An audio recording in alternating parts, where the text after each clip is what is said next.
everyone, Melissa here from Sweet Melissa's in Ithaca, New York, and I made the most amazing cookies yesterday.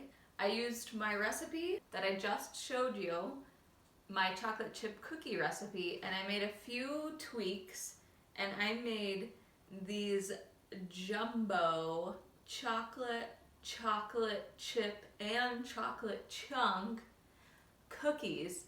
So watch ahead to see what I changed. You're going to start with 2 sticks of butter just like before and go ahead and get that melted. You're going to also add in 8 ounces of brown sugar and 4 ounces of white sugar, also like before, and get that stirred up and mixed nicely.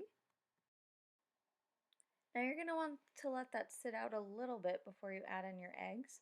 You can add in 1 whole egg and 2 egg yolks.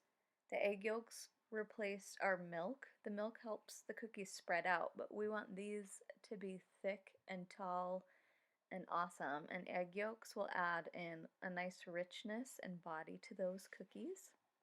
Then just add in the same amount of vanilla as before and stir that in. To add more body to these cookies, I added 14 ounces of flour instead of 12 like last time. We're going to add in about 1.5 ounces of cocoa and then the same amount of salt. And instead of baking soda, we are using baking powder.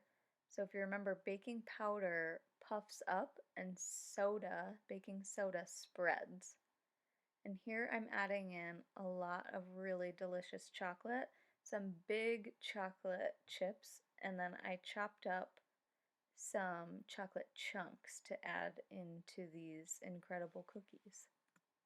These cookies have a lot more dry ingredients, so it's going to take you a little bit longer to stir this up, but just stir it up until all of that gets incorporated and there's no more flour showing.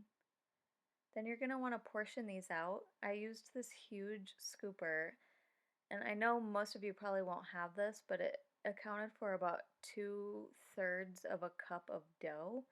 So if you want to figure out how you guys can do that at home, you want to still make them as uniform as possible and dome shaped. You're going to also want to chill this dough after you portion it out. So once you get everything portioned out onto a plate, cover it up and put it in the fridge for about an hour. You could do overnight, but frankly, I couldn't wait that long. And while your dough is chilling, go ahead and preheat your oven to 425 and pop some on a tray. You're then going to bake these for 15 minutes.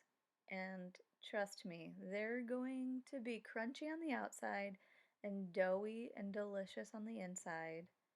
And I'm so impressed with how these turned out. Please keep sending me photos of all of your baking, especially if you make these. I'm super excited to see them all. And if you have any tips on how to portion out these huge cookies without one of these portioners, also let me know and I'll pass that information along to you guys. Thank you so much, and look at these beautiful, beautiful cookies.